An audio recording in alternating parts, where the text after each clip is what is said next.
Hello दोस्तों, तो कैसे हैं आप सभी लोग। मैं उम्मीद करता हूँ आप सभी लोग अच्छे होंगे, मस्त होंगे और ज़बरदस्त होंगे। तो आज का ये वीडियो हमारा बहुत ही इम्पॉर्टेंट, बहुत ही महत्वपूर्ण होने वाला है, क्योंकि आज के इस वीडियो में हम ऊंचाई और दूरी पर आधारित क्वेश्चन को करने वाले हैं।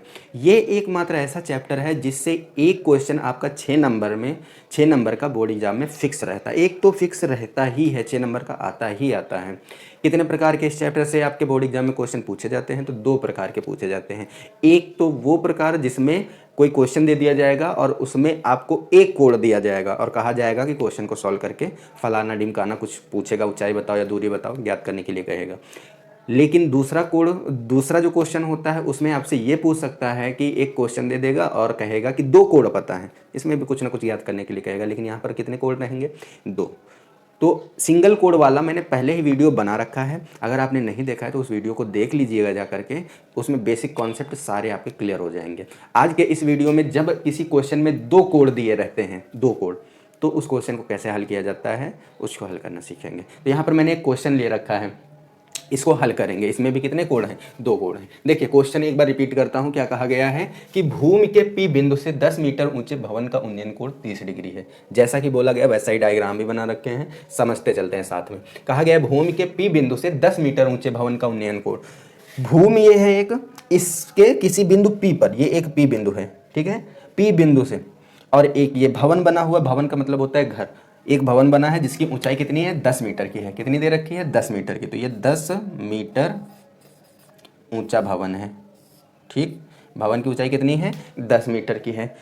कहा गया है उन्नयन कोण कितना बन रहा है भवन से? 30 डिग्री का। तो जो भवन का शिखर होता है वहां से इस पी बिंदु तक का जो कोण बन रहा है वो कितने डिग्री का है? 30 डिग्री का। तो ये छोटा त्रिभुज बनेगा एक, ठीक है। फिर कहा गया है भवन के शिखर पर एक झंडा लगा हुआ है। भवन का जो ये शिखर है इसके ऊपर एक झंडा लगाया गया है। और पी से झंडे के शिखर का उन्नयन कोण, जो झंडे का शिखर है ये चोटी, यहां से इस पी बिंदु का उन्नयन कोण कितना बन रहा है? 45 डिग्री का बन रहा है, ठीक है। यही तो बोला गया है को उन्नयन कोण कितना है? 45 डिग्री का है। तो झंडे की ऊंचाई और पी बिंदु से भवन की दूरी ज्ञात करो। झंडा ये है, इसकी ये ऊंचाई कितनी है? इसे हम h मान लेते हैं। तो हमको h का मान ज्ञात करना है, झंडे की ऊंचाई ज्ञात करनी है।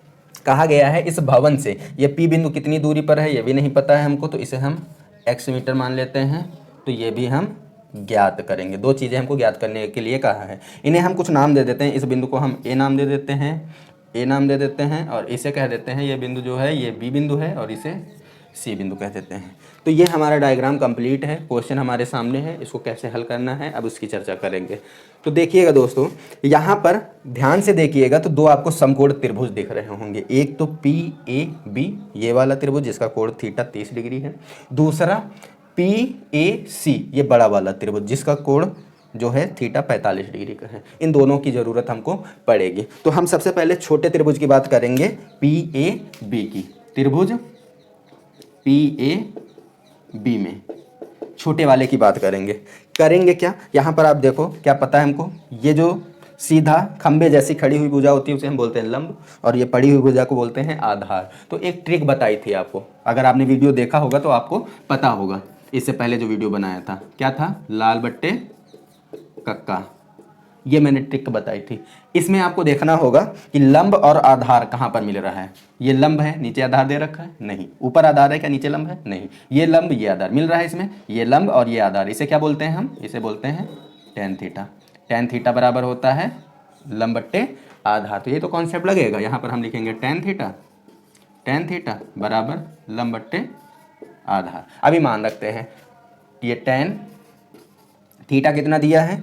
छोटा त्रिभुज है 30 डिग्री, तो यहाँ पर 30 डिग्री रख देते हैं। बराबर लंब हमको पता है 10 मीटर दे रखा है, तो ये लंब रख दिया। और बट्टे आधार क्या है? आधार हमने x माना है, तो ये x रख दिया। अभी आपको यहाँ पर टेबल की ज़रूरत पड़ेगी, त्रिकोणमिति सारणी की। त्रिकोणमिति सारणी को मैंने बहुत ही अच्छे तरीके से सिंपल वे में समझाया है, वो भी ट्रिक के माध्यम से समझाया कि किस तरीके से त्रिकोणमिति बनाई जाती है और कैसे उसको याद रखना है। वो वीडियो भी आपने नहीं देखा है तो देख लीजिएगा जा करके। अभी यहाँ पर हम सीधा मान रखते हैं tan 30 का। tan 30 का मान होता है 1/√3 रख दिया। ये 10 और बट्टे x का मान चाहिए होगा, इधर ले √3 को इस साइड भेज दो। तो x बराबर 10 √3। अभी आपको यहाँ पर √3 का मान रखना होगा यहाँ पर। तो दोस्तों कभी कभी क्या होता है, क्वेश्चन में हमको √3 का मान दिया रहता है, ब्रैकेट बनाएगा और उसमें दे देगा √3 का मान। अगर कहीं पर क्वेश्चन में √3 का मान नहीं भी देता है तो आप मान याद कर लीजिएगा। मान क्या होता है, √3 का जो मान होता है वो होता है 1.732, 1.732, ये होता है, फिक्स होता है, याद कर लीजिएगा। अभी हम यहाँ पर मान रखेंगे इस √3 की जगह पर, इसको आगे करते हैं। x बराबर 10 गुणे √3 का मान रखेंगे 1.732, सॉल्व करेंगे तो x बराबर 10 का गुणा करेंगे तो हो जाएगा 17.32, किसमें था, मीटर में।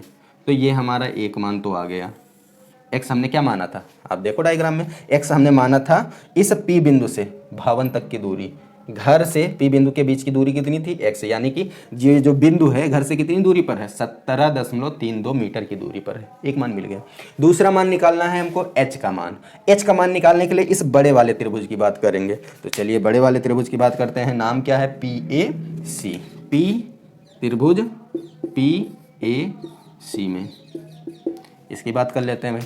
इसमें भी आप देखोगे तो ये हमारा लंब है, ये आधार है। अब हमारा लंब, ये पूरी जो सबसे लंबी भुजा है यहाँ A से C तक की, ये लंब कहलाएगी।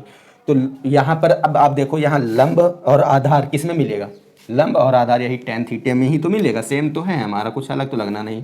tan थीटा बराबर यही लगेगा लंब बट्टे आधार। मान रखेंगे tan थीटा का मान कितना दिया है, तो थीटा का मान देखो आप 45 दे रखा है, क्योंकि बड़ा वाला त्रिभुज है तो बड़ा कोण 45 डिग्री, तो ये 45 रख देते हैं।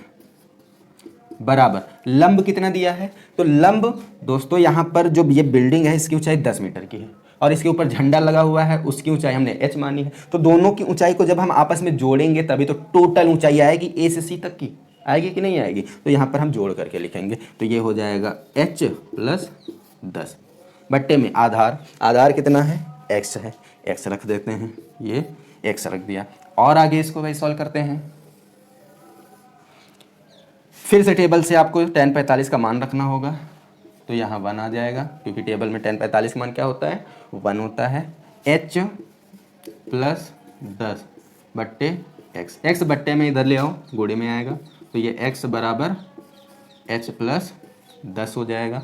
x का मान रखेंगे जो कि निकाला था 17.32, 17.32 बराबर h + 10।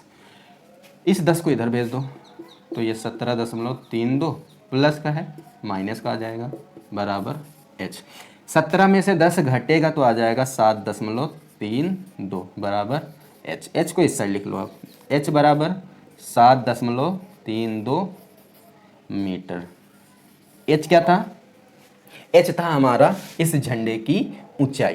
तो कितनी ऊंचाई है, भवन के ऊपर झंडा कितनी ऊंचाई पर लगा हुआ है, 7.32 मीटर की ऊंचाई पर लगा हुआ है। तो कुछ इस तरीके से हम जब दो कोण दिए रहते हैं इसी क्वेश्चन में, तो उन दो कोणों वाले क्वेश्चन को हम इस प्रकार से ही सॉल्व करते हैं, दोनों त्रिभुजों का यूज करके। तो दोस्तों उम्मीद करता हूं कि पूरा कॉन्सेप्ट जो इसका है आपको समझ में आ गया होगा। फिर भी अगर आपको कोई डाउट रह जाता है, कहीं पर भी कोई प्रॉब्लम आती है, तो कमेंट बॉक्स में कमेंट करके बता दीजिएगा।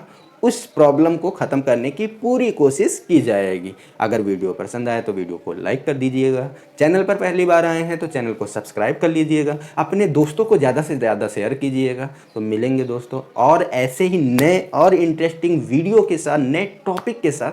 तब तक के लिए जय हिंद, जय भारत।